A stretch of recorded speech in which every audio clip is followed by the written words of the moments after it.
She looked out the window for a long time. Not because she admired the view, simply everything inside her had frozen, as if life had paused and she, like a spectator, was observing her own existence without interfering. It would seem like an ordinary day, but something in it had broken. It is in such moments that real turning points are born. When a woman can no longer live as before, but does not yet know how in a new way. Carl Jung wrote that a woman is not only a social role, but an entire inner cosmos, where forces sleep that she does not even suspect. And they awaken not with loud manifestos, but with a quiet, almost imperceptible enough.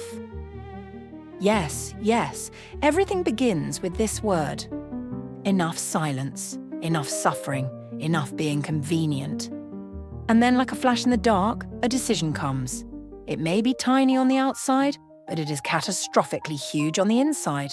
It is precisely what triggers something irreversible, a deep movement of the soul, a process of transformation.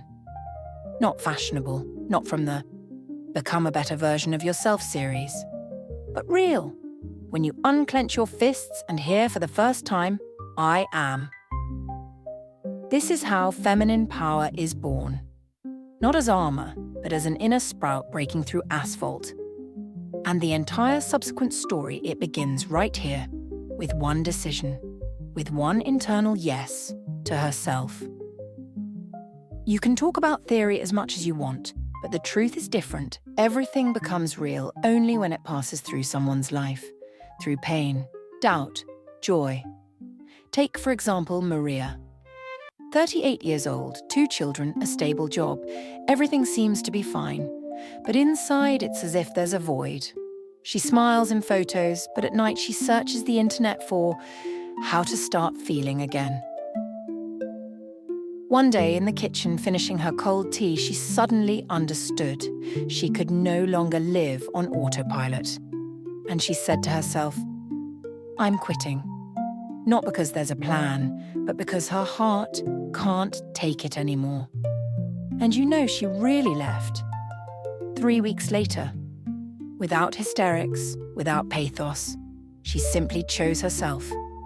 And at that moment, yes, there was fear, but alongside it was also strength, that very strength that Jungians talk about, the strength that comes when you synchronize with your nature.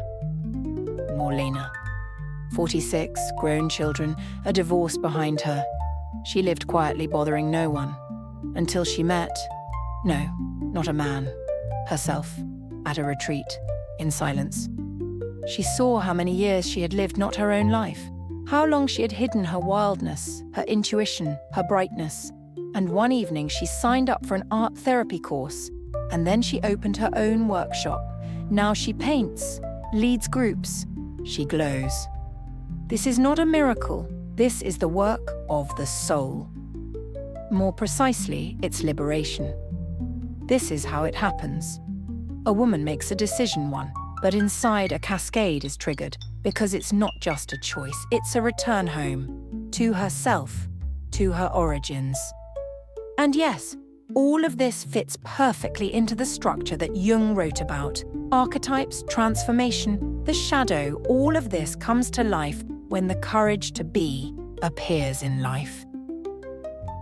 There is one thing that people don't like to say out loud. Strength always comes through pain. This does not mean that you necessarily have to suffer, but contact with yourself is impossible until you have looked into the eyes of your shadow. Exactly like that, with a capital letter. Because the shadow is not just bad character traits. It's everything you've hidden, everything you've been ashamed of, everything you've been afraid to admit as part of yourself. Jung said, until you make the unconscious conscious, it will direct your life and you will call it fate. That is why there comes a moment when you have to look deep inside and see there is anger, there is resentment, there is envy, there is sexuality that you have suppressed, there is a voice that you have stifled. And you know what's most interesting? It is precisely in these shadow zones that your strength lies. If you don't look there, you will live half a life, hiding behind masks, playing at being convenient, avoiding conflicts. And then you'll wonder, why do I feel not alive? But when you decide, I am ready to face the truth, that's when adulthood begins. Your shadow becomes not an enemy, but an ally. It shows you where you are real. And yes, it's scary at first. You might cry. You might get angry. That's normal. That's the process.